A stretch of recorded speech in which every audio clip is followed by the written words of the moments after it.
Hey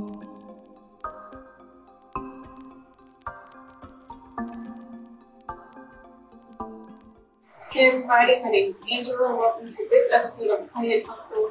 And today our guest is Erin Gallimore of Erin Gallimore Worldwide.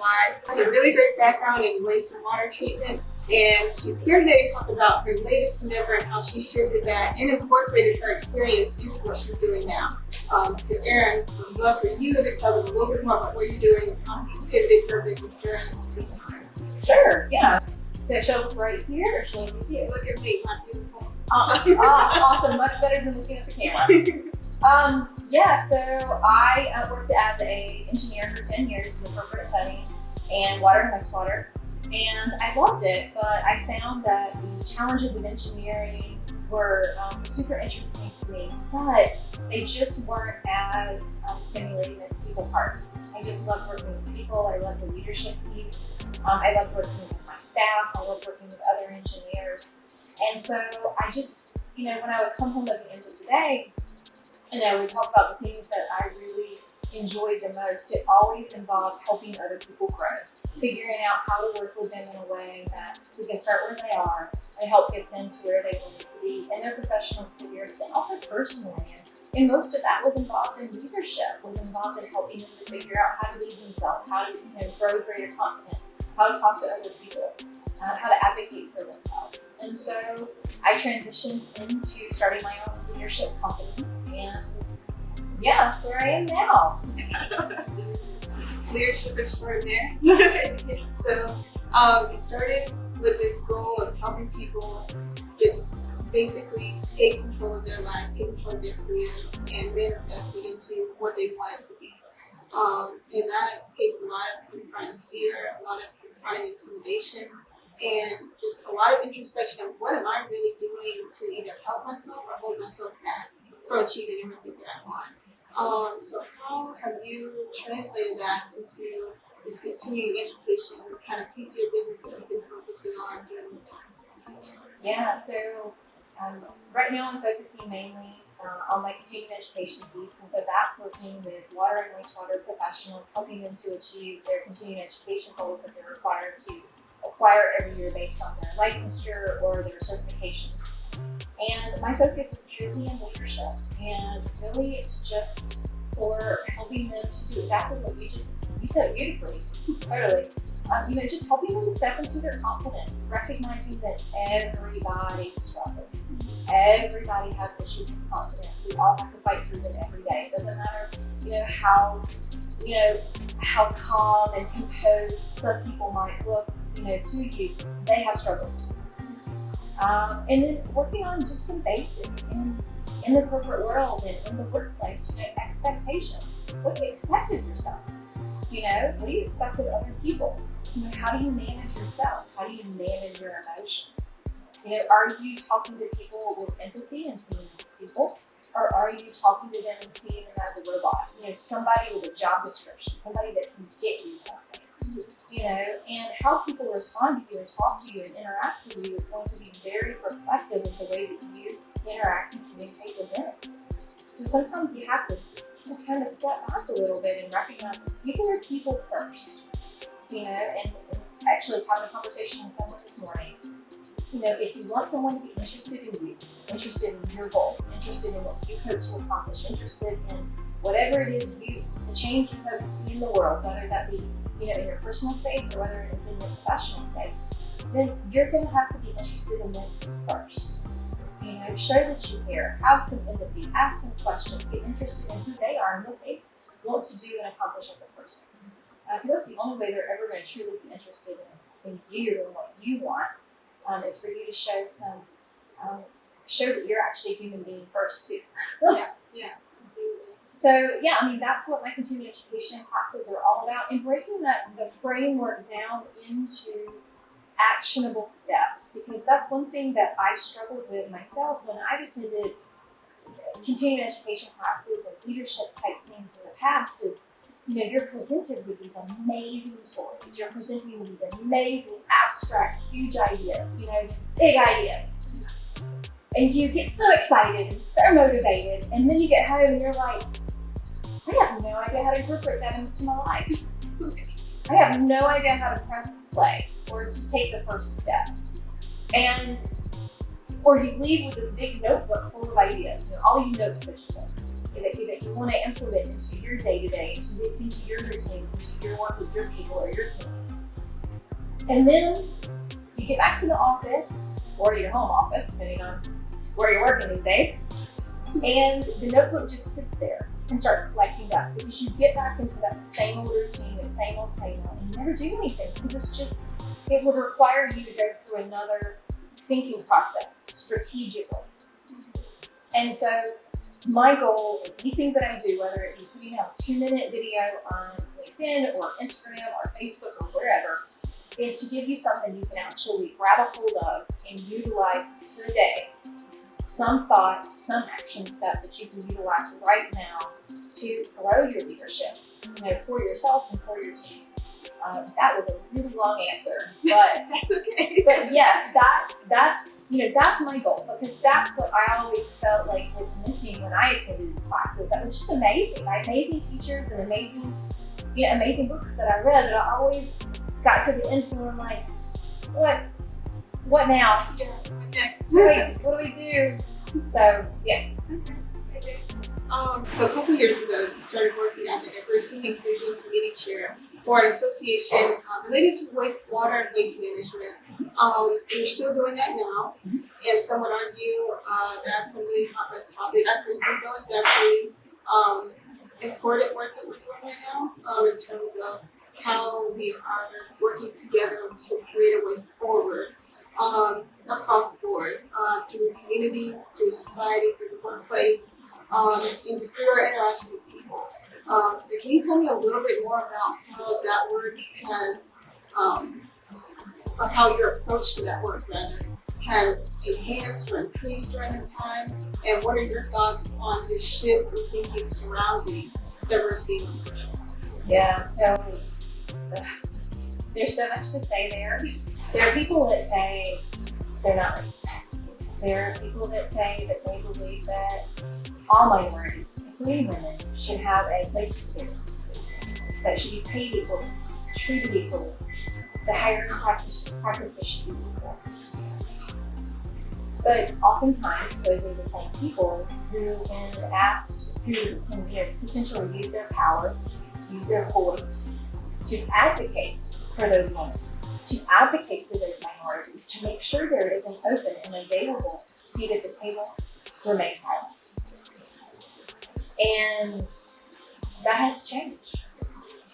And I think that sometimes those same people who fall into that category of choosing when they use their voice and choosing when they don't, I think sometimes they're not even aware that they do those things. And that's where bias comes in. That's where education comes in. That's where truly opening your eyes and seeing reality comes in. And so right now with our committee, we're in a bit of I'm not even quite sure the best way to answer the question, because we're in a bit of an interesting place. I think we're all in this country, in this world, in an interesting place there, because it's not a place where you just substitute people, right? It's not a place where you just say, well, let's just change this policy. Let's just change this procedure and everything will be fine. This is a systemic issue. This is one that's going to take change, and a change in thought, a change in practice, a change in how we think in our day-to-day lives for true change to happen. And that's going to take work. It's not where you press this button or you change this protocol and suddenly things are going to change, or somebody can attend a workshop and suddenly they're enlightened. That's a good first start. Education is important, and having proper policies and procedures are important. Right. But you have to understand the reasoning behind it. And I'm still learning. I have so much to learn. My ears are open. I have so much to learn. I'm not trying to say I know all the answers, because I don't. But I think one of the first steps, and this is one thing that our committee has already talked about, is education. Let's start having real conversations, because people get so uncomfortable talking about race.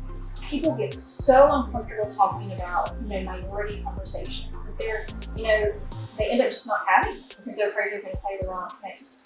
It is so much better to say the wrong thing and apologize for it once you recognize it's wrong than to say nothing at all. So, I think the first step is really just education, but not education in a token way where you're just saying, here's the information, listen to it and everything will be better, because that's ridiculous. It's actually having true conversations, like out loud, so that people can start to develop an understanding in a vocal way. It's one thing to know something in your mind, it's a different thing to be able to teach it and understand it and converse about it. And that's where our committee is trying to figure out how to facilitate those conversations in a safe place. So, I don't have a good answer right now. I think everyone's just trying to figure it out, but I'm still trying to figure it out. I don't even know how to lead my own committee in some ways, because but we're all working together trying to do it the best that we can. No, I appreciate you trying to dive in and answer that question. I feel like sometimes the most important conversations are the awkward ones. They are the hard ones to have. And if you're going to be any type of leader, any type of business owner, any type of person who is actively making strides towards being the best person, professional they can, then you're going to have some hard conversations. And it starts with these type of conversations. It's how am I creating a culture and creating a lifestyle that revolves around the morals and values that I put into my business: diversity, inclusion, quality, and not just amplifying voices, but just listening to voices that I may not always have the opportunity to listen to. So I'm grateful that you're in a place where you're ready and really able to have those conversations, and I think that's important. Have you had any of those conversations with other business owners or with other professionals recently? Yeah, so that's one amazing thing about being an entrepreneur is I didn't realize this until I became an entrepreneur and a business owner. There is an amazing community of entrepreneurs really worldwide. I've had the luxury of getting to know a number of people from all over the world since I started my own business a number of years ago, but especially focused in the United States. And there have been a lot of these conversations about race, about sexism, about homophobia, about all the injustices that we're all facing, and how we as entrepreneurs and as people who have our own voice and don't maybe feel the fear of being persecuted because we're employed by a company that may not agree with our views, we have a freedom in that place. And so I've joined together in a number of conversations and a number of groups with other entrepreneurs who are truly taking on this freedom, this power that we have, because we don't answer to anyone but ourselves.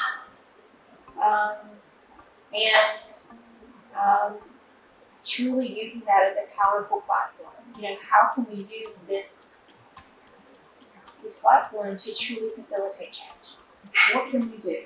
How can we actually start to move forward, progress forward, do the things that maybe others haven't been able to do in the past? And that's really one reason why I even started my business, was truly to be able to step up and step into providing a voice for people who don't have one or don't feel like they can use theirs. I made a vision board a number of years ago, not a vision board. Anyway, it's some kind of board. It talked about my goals for my business, but I remember one of my lines was, I hope to be in a place in my business very soon where I can use my voice and my power and my freedom to advocate and to facilitate change for people that don't feel that they have the power to do it themselves. And that's what's amazing about the entrepreneurial journey is, as you know, there's this freedom that comes with it, where you can do that in a way that you can't, or at least you don't feel like you have the freedom to do when you're working for someone else. Yeah. So speaking of this kind of, so I won't say so, because some are very big changes between working for yourself and working for someone else. So I really want to kind of dig deeper into the pros and cons of that, because there are a lot of people watching this video right now, or who are thinking about starting their own business. Maybe they have made the leap to start their own business and they're like, what next? I've written down all these goals on a vision board of sorts. So how do I start taking these steps to achieve them and achieve all the things that I want out of this newfound freedom? And maybe they're trying to create a life that they want and career that they want, that they didn't feel they could by working for somebody else. So what advice would you give to someone who is thinking of, weighing these pros and cons, like having the freedom to say what they want, advocate, use a platform the way that they want, who maybe wants to take that leap but doesn't kind of know where to start? Wow. I've thought about this question quite a bit. I don't have one specific answer, but I have a few powerful thoughts there. One is, as you start your entrepreneurial journey, I learned this myself, sometimes the people who you think are going to be your biggest cheerleaders sometimes aren't going to support you. And it's going to hurt. It's going to hurt a lot. But if you passionately believe in what you're doing, if you truly want to go for it, it's your dream, do it. And don't listen to them. Because there will be other cheerleaders who will come about to support you and be there with you all the way. And then one other thing I would say, one of my main reasons for starting my own company was that I wanted to have more freedom to spend time with my kids at my discretion, at my leisure. I do have that because I only have to, at the end of the day, respond to me. But it's such hard work. And I work so much more now than I did when I was in corporate.